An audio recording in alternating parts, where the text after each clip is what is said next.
top. They want top, top. They love top, top. They want top, top. They love top, top. If I speak, I am in big trouble. In big trouble. And I don't want to be in big trouble. Chop Soccer is back in the building. We got a special guest with us, Jacob Payne, a.k.a. 50-plus Derner, a.k.a. WooCGX. We in here to talk some German soccer, man. How you feeling, Jake? I was good until you put my legal middle name out there. We'll bleep it out for listen, none of y'all are allowed to call him. It's an inside joke. Don't get hit. There is a licensing process to using that. So. Well, they're not going to hear it anyway. Man? Well, they're not going to hear it anyway because we're going to bleep it twice. I'm good, bro. I'm always happy to be here, especially with the boy. Like, yes, sir. Yeah. Yeah, man. That Chicago love, man. Quick question for y'all. Most valid slice in Chicago? Just straight up slice, like no whole pie, none of that. Nah, slice. Because I mean, the slice is the pie anyway. So yeah, that's fair. Hold on, let me hit the phone really fast. We don't really got slices like that, like they do in New York, though. Yeah, because y'all have like they're just like take y'all this trying to debate about. Oh, listen, bro, don't ever say that again out loud. All I'm saying is the energy you defend New York pizza with should be spent on chopped cheese. That's all I'm putting. There's nothing in this realm of living that can keep up with chopped cheese. Y'all are spending energy in the wrong place. Yeah. In Chicago, you either have like lasagna pizza or you have like tavern style that's cut into a million pieces. So like you don't really get like tavern style is supposed to be the one. Yeah. Tavern style is it. But I mean, like it's I don't want to say it's all the same, but I mean, it's the same recipe all over Chicago. So. Right.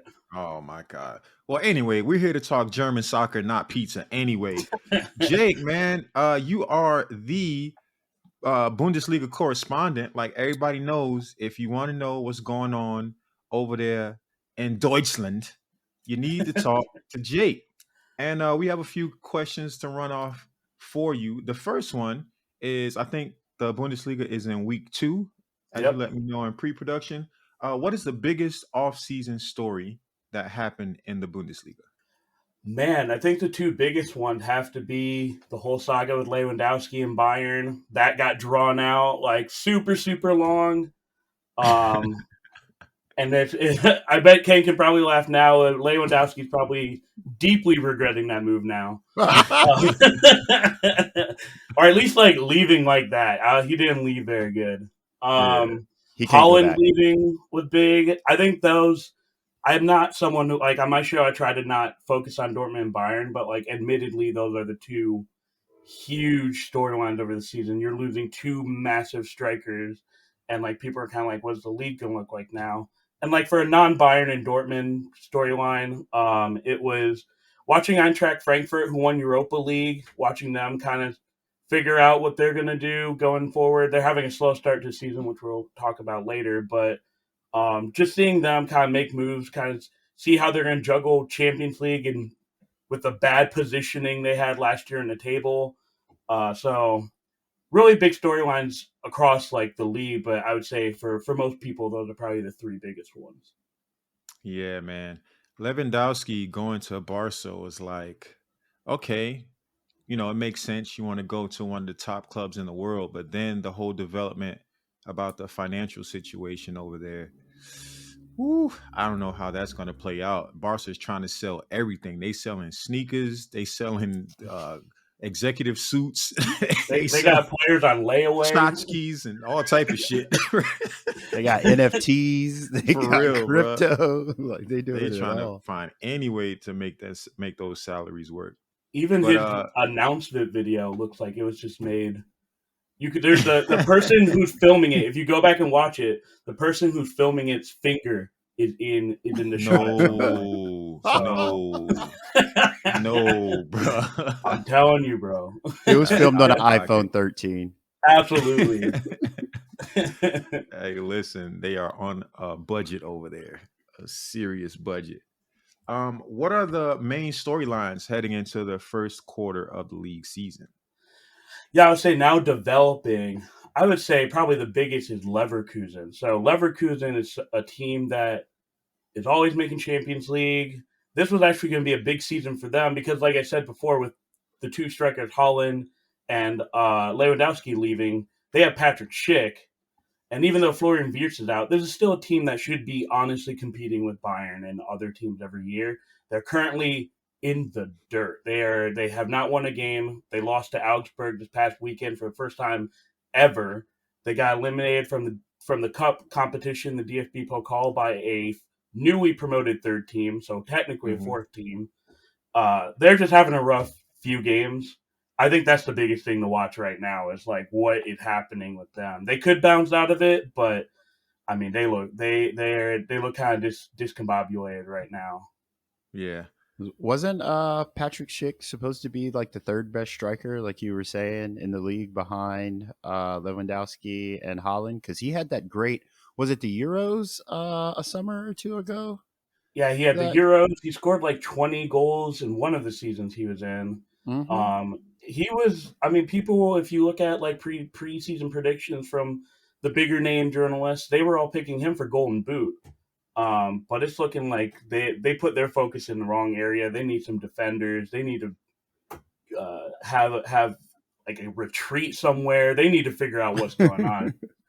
I mean, honestly, these types of starts to the season can, in a league like the Bundesliga, can just bury your chances for getting first place. Like Bayern's not going to slip up that much, and if you're slipping up already this early in the year, like it's going to make catching them impossible. So, yeah, for somebody that's new to even the idea of Bundesliga, right? Niggas don't speak German like that. Right. Yeah. But people still may find interest, right? There's a commonality in soccer that can attract you to any number of things. Most of the fans that I know have teams all around the world that they support. But, for our general demographic, they're not really checking for Bundesliga like that. One, because of the language barrier, and then two, just because of, an aversion to the idea of German anything, given the historical context. But, can you talk a little bit about your attraction to Bundesliga, how you got into it, and, some of the things that separate that league from the rest of the top leagues around the world? Yeah, so I'll start off with saying I completely understand Black people's aversion to Bundesliga because I think in Germany's overall kind of mentality of just like kind of erasing race and just being like, oh, everyone's German, even though when it comes to practice, it's not true. Right. In doing that, Germans are just associated with whiteness in a way that I think is kind of unfair from living there and also just seeing how Germany's progressing now. It is way more racially diverse than before. But I mean, like I said, like when you see pictures of the stands and like when you see coaches and things like that, you don't really see Black people. And that's something I hope changes in the future. But I totally get the aversion to it. However, I think when it comes to the things that people love about soccer most, which is fan culture, when it comes to exciting play, like really exciting play, like goals and all of that. When it comes to, I think Bundesliga has very, very, very, very good kits too. I think you really can't match the Bundesliga, honestly. Like fan culture is one of the big, big things that pretty much every German team puts forward. You can just see it even on match days. Like you can really count on your finger which teams don't have impressive home atmospheres. And even for away matches, like Eintracht Frankfurt, like FC Cologne, like Dortmund, like they bring 3,000 fans to away matches and you can hear them too. So, and for goals, like, I mean, the one thing that's always a joke about Leverkusen is they marginally believe in defending, but like a lot of other teams kind of do too. Like you're never really getting 0-0 draws in the Bundesliga. I think just like you can go into matches really expecting either multiple goals or like a 4-0 or 3-0. Like I think that really goes to like you feel like you're getting your time's worth out of it. So yeah, Speaking of the fan culture in the Bundesliga, which would be, a draw for somebody that has no understanding of what's going on over there. You run a show called 50 Plus Derner, which is a play on one of the, you know, overarching themes about what the Bundesliga is with the 50 plus one rule. Can you talk a little bit about that and what it means? Yeah, 50 plus one rule is always hotly debated amongst German supporters and German executives, even. Um, the idea of it is that you keep kind of like some kind of fan control over the team, so you don't have these things that happen with like Newcastle and Manchester City, teams like that, where a giant thing that like probably had never been in the stands before is kind of taking over and moving the club in a direction that they don't want to. Hmm. Um, and I think everyone has their own type of view on it too, honestly.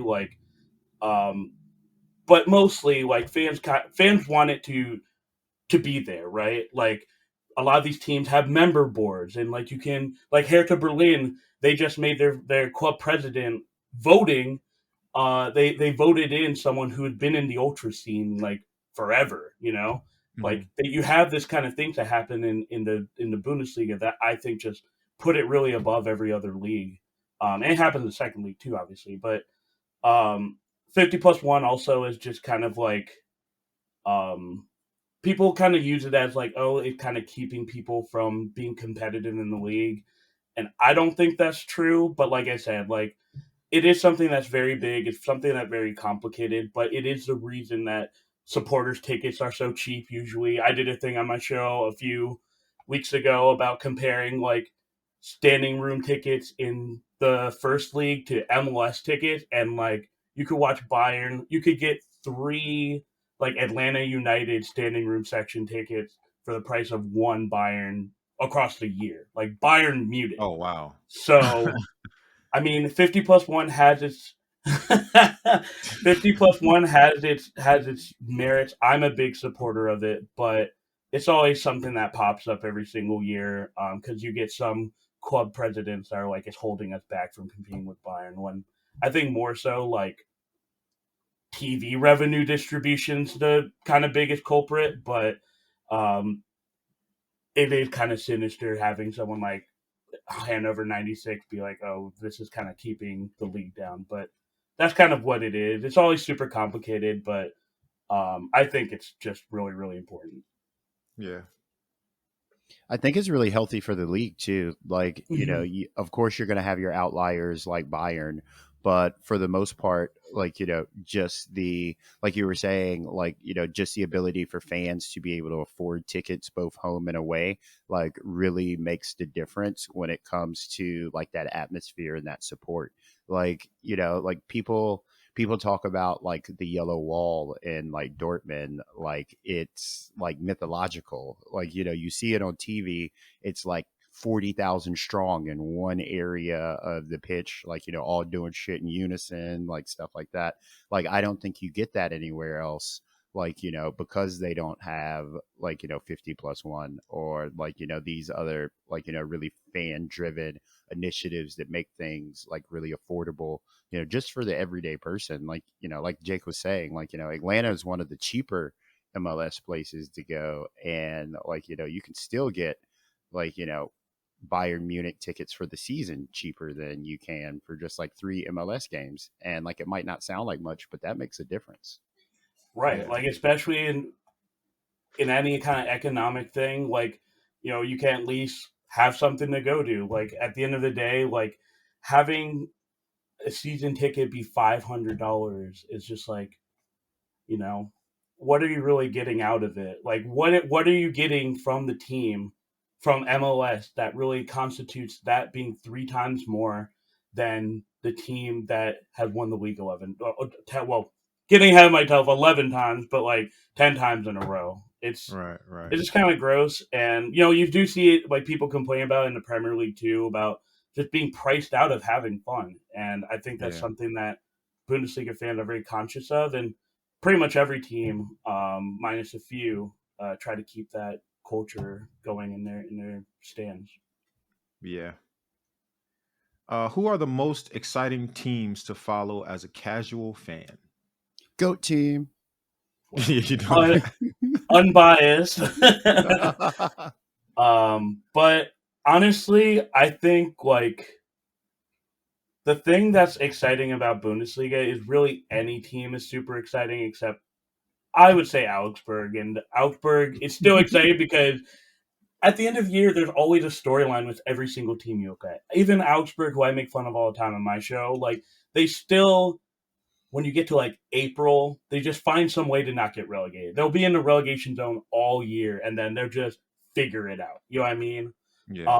Like I'm just going to cheat a little bit here, but like Hoffenheim, even like Hoffenheim, people kind of overlook and like don't really pay attention to, and then next thing you know, they're in fifth for most of the year, and you're like, what? Like, who is good? How's that happening? And I think just like any team, my advice for when people ask like, what team should I like, I would say FC Cologne. But if you don't want to do that, just like watch a game, kind of like, especially now that fans are back, like feel out like what the home atmosphere is like when they look in the stands. Like, do you like the imagery? Like, do you like how they play too? Like, a lot of these teams have very, very like unchanging characteristics to how they play. I think that's like really the most important thing. Again, like I honestly don't even fault people for liking Bayern too, because at the end of the day, like Bayern has a very strong supporters culture. You saw that last year with um I think like Bayern was trying to get some sponsorship from Qatar, and like the fans just like took over that board meeting and said no. So Absolutely not. I don't think you can really go wrong with any team, but I would just say feel it out. I know it's kind of hard because German teams like to kind of like think of themselves very insular, and I don't know if that's a question later, but I think the one thing that hurts German teams a lot is they think that it's kind of a waste of time to advertise internationally because they just kind of figure that Bayern and Dortmund are going to be people's choice anyway. Like, for example, one of the most exciting teams right now, Freiburg, they don't have an English Twitter account. So, like, that kind of stuff. But just kind of feel out, like, research teams' histories and stuff like that. And I think you, like, it's really How hard far to back? go wrong other than, like, RB Leipzig.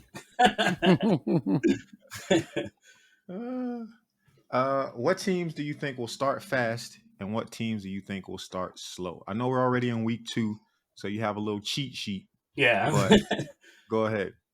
Well, I think the biggest thing to watch, just like in general for like any league, is how some of these teams that have a lot of national team players are going to be handling being in their cup competition, being in league competition, being in these international breaks, and like players kind of being like, am I going to be healthy going into the World Cup?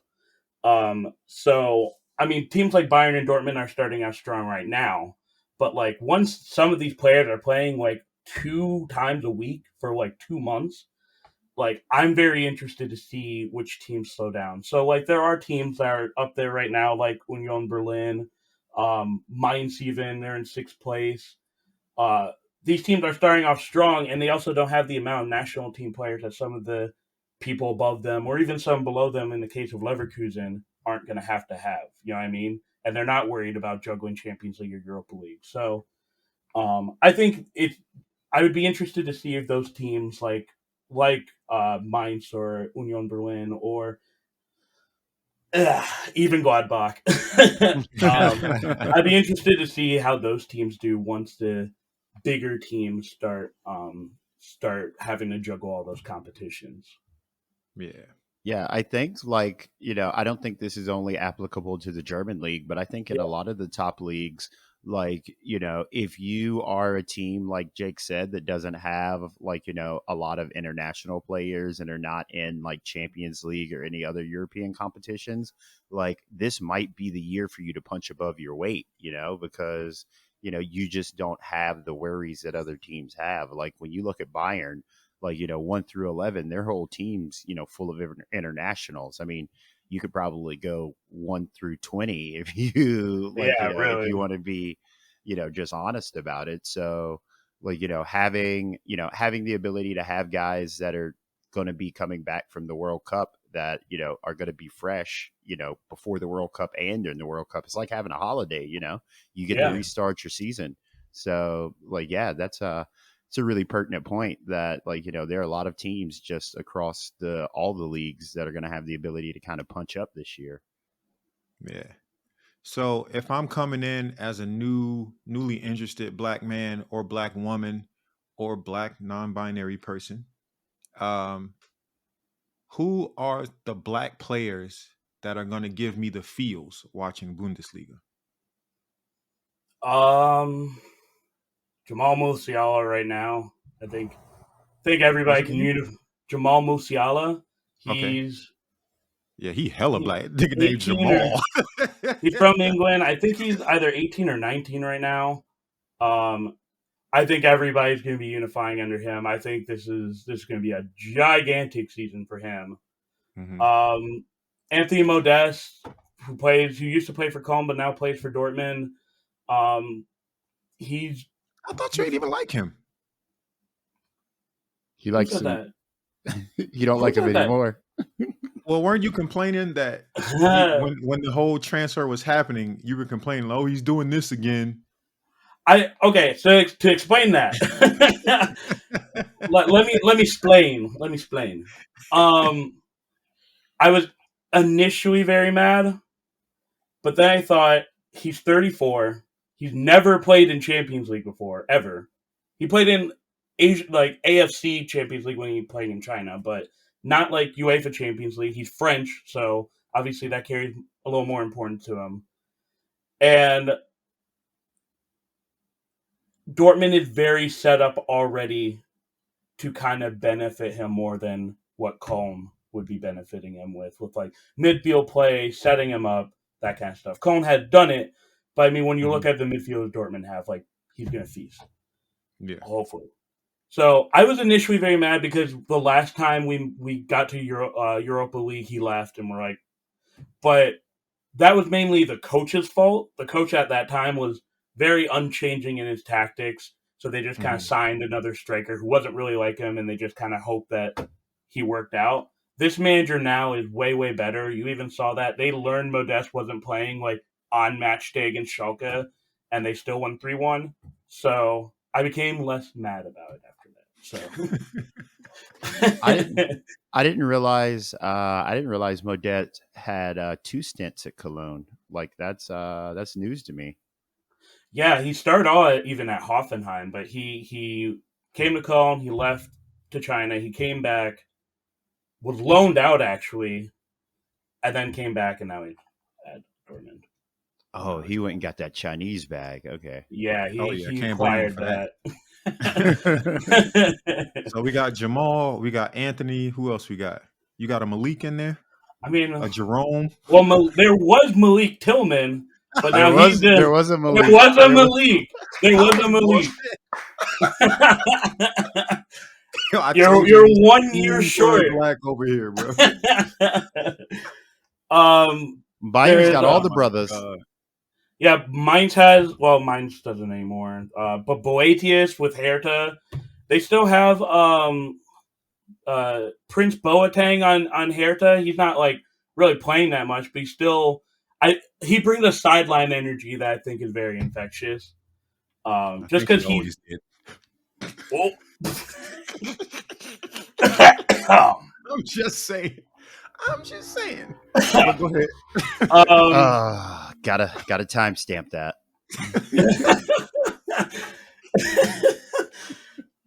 You have even on Cologne, you have Kingsley Easyboy.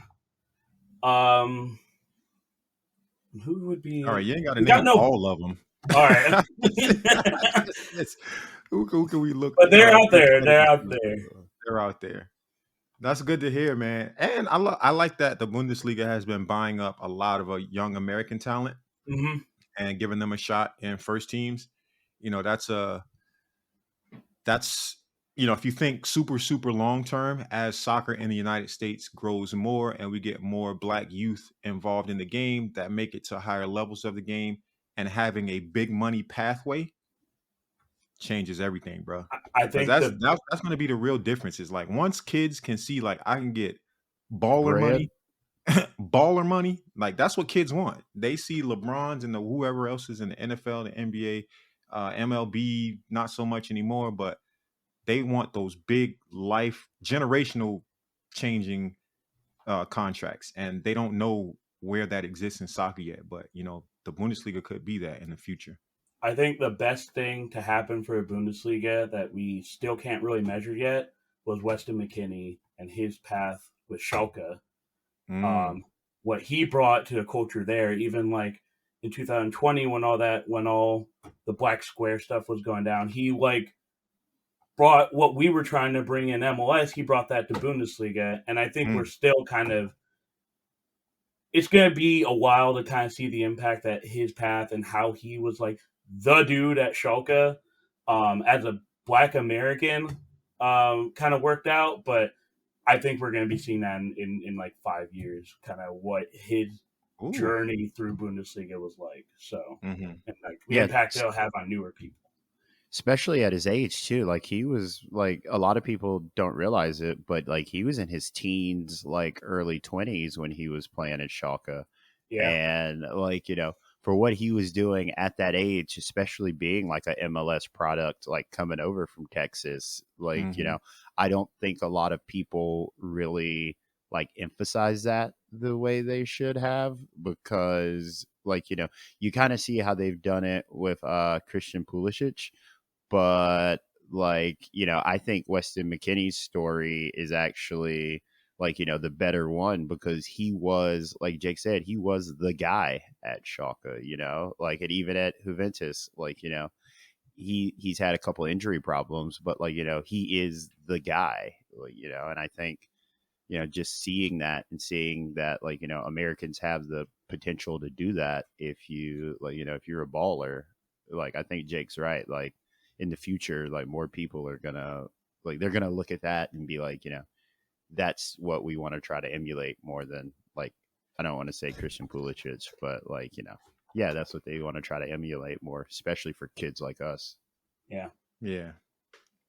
So if I can't pronounce any of the German team names, does 50 Plus Derner have a pronunciation guide? No, but that's a great idea.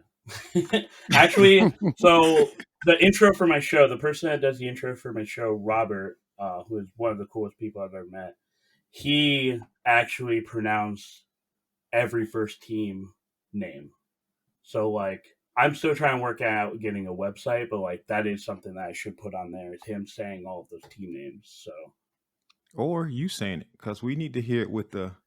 We don't need all them fancy umlauts and all that, bro. Like, we ain't about to do that anyway. I'll have the less like a clean. I'll have the we less. Just want to be able to say it without sounding crazy, right? I don't want to be like, "What's a word of Breeman? Word of Breeman? Werder Breeman. Werder Broman." Ken, you got anything else? Yeah, actually, hold on. We're going to put Jake on the spot here. I know it's 2 weeks in, so there might have been some games that might have been some big games that we missed already. But we're gonna put Jake on the spot here. Let's see. Is there anything in August that actually Jake might have lucked out. I think Jake lucked out. I think he got lucky, buddy. The German league doesn't have any big games in August in terms of like big teams playing. I don't think Bayern. No, I don't think any of the Bayern games are really big games. I would always pencil in Bayern versus Gladbach just because. I was just looking at that. Always pencil that in. Yeah. What? Okay, so we'll give you that one. Tell us a little bit about just how those games usually go, and then just throw something on the wall for how you think that one's going to go. So Bayern, I feel like this is kind of like a curse that they put upon themselves for taking Jupp Heynckes from, who's like a legendary Gladbach, I think, player and also coach. I think he did both. But the trade-off for taking him and kind of like making him a Bayern legend was that they have to have these very odd games against Gladbach. For example, last year, Gladbach put in that work to them in a DFB Pokal. I think it was 5-1 or something. It was embarrassing. It was like over in the first half. Like for a Bayern game to be over in the first half, it's like, oh, there's some demon stuff going on here. It's always a game to watch. Like I think they're actually in a weaker spot than last year, but like still, Bayern usually slips up once or twice, and their once or twice is usually to Gladbach. So, I think unfortunately this game comes at a weird time because Bayern is just starting so hot, and I don't think they're going to really start slipping up until like October, November kind of area. But still, I mean, you can never count this game out, really. I think Bayern's going to win, but it'll still be. Actually, the last time I said it was entertaining, they whooped Frankfurt. So I would say like just, or you know what? Actually, I will say this because I always say this on my show. Any Friday game, watch that. I don't know what it is about the league. Friday games are always super, super entertaining. So like the Bayern game, 7-1. The Dortmund Freiburg game from this past weekend was on Friday. Freiburg was up 1-0, then Dortmund scores 3 goals in like 10 minutes to blow them out. So if you're not in a position where like you're not going to get fired if your boss sees you watching German league, I always say like I always give people a line to tell their boss like, oh, you know, this is the second best team in the league playing whatever. But any Friday game, just pencil those in. Those are always super exciting. Word. Let's see. All right, we'll get you out of here on this. Plug the show and plug the beer because the beer is the shit. Okay, so if you are watching, I do have a definitive date for the beer. It will be here next weekend. Oh, heard it here first. It's going to be very hard to ship, and I'm working out with the person brewing it, kind of like how to handle like people wanting in the future. So if you're in Chicago, this is your jam. But if you're outside of Chicago, we're still figuring that out. The show he can ship it directly. Pre-orders, prepayments, and he can ship it directly. He has a distiller's license, so he can ship it, but you cannot. Yeah, I cannot. I am a pleb. But the show 50 Plus Durner is on Thursday at 5:30 Central. I'm starting to try to live stream on things what? On Twitch. You can. I actually ran into this. People were like, didn't know that my show just like recorded on there for a week. So even if you miss it, VOD Squad shows up every single time. But this year I'm starting to do some more fun events. Like we had the Pokal Pick'em that I just counted the scores for. I usually do something on my show that's like ranking teams or something that's super interactive. And especially for those this who don't year. know what's Pokal. Oh, the German Cup. So like the domestic cup for Germany. I have a fantasy league that if you can still kind of join in, but you're going to be a massive disadvantage. And then there's a lot of U.S. friendlies and stuff this winter and stuff that I'm going to try to get press passes for. So keep a eye on that. There you go. 50 plus Durner. That's 50, the numbers, plus PLUS Durner, DONER. Check it out. Tune in, subscribe, like, all that type of shit, man, because we need it. You know what I'm saying? Yeah, the Black Bundesliga space is basically just me right now. So if you could any type of support from the Black community, I get it. It's like it's not the blackest league in the world in terms of like culture, but I'm trying. So yeah. And he does a fantastic job of like being thorough, you know, covering games of the week, telling you why this team is doing this or that or should be what. You know, I haven't really seen many shows in this space that are genuinely in the know about what's happening in the league. Like, I think everybody kind of touches on general topics or whatever's trending in the news in whatever league. But Jake is super, super like actually watching games, actually recording what's happening in those games, actually making predictions, actually, fully in depth with his show. It's jokes as fuck, so don't think you're going over there getting like ESPN and nothing like that. He works in Microsoft Paint. I'll just say that. But it is a fun show to watch. I don't make it all the time, but I do try to pop in regularly, just hear what he's got going on and, just get additional game from him because, he makes me interested in it, but it's still something that's very, very distant to me. But having him available to have any type of attachment at all is super helpful. You change one person, you change everything. So yeah, that's my biggest thing is just like it's such an inaccessible league, and not because of availability, just because of just how standoffish it can be sometimes. So my goal is like if one person likes the league or even watches the game after one of the shows, I'm like, that's a massive dub for me. So it's good to hear that's like working for you, Rox. Word. We appreciate you, man. Thank you for dropping in. We can't wait until you're back on the show again to talk more Bundesliga. Thank you. Yeah. Oh, one more question though. Yo. Do you have the strength of the Black Panther? How do you think I made it through this last weekend? Bonus content. Tell us about that. Yeah, so my joke is that I'm unbiased on my show all the time because I try to cover every league equally, but I mean, obviously everybody probably knows I'm a big FC Cologne fan. I'm the creator of FC Cologne Chicago. We had our American meetup this past weekend. It was crazy. I can't drink alcohol for another month, probably. You'll be drinking tomorrow. I will not be drinking tomorrow, but I mean, it was super fun. The FC Cologne, like US profile is just, it's crazy to see how something I started, like helped start 3 years ago, even just like where it is now. So it's good. I think it's always good to see some, like even for Eintracht Frankfurt, I think it's always good to see a team that's not Dortmund and Bayern's fan culture getting bigger in the US. So thank you for checking out Chop Soccer Pod Short Corners.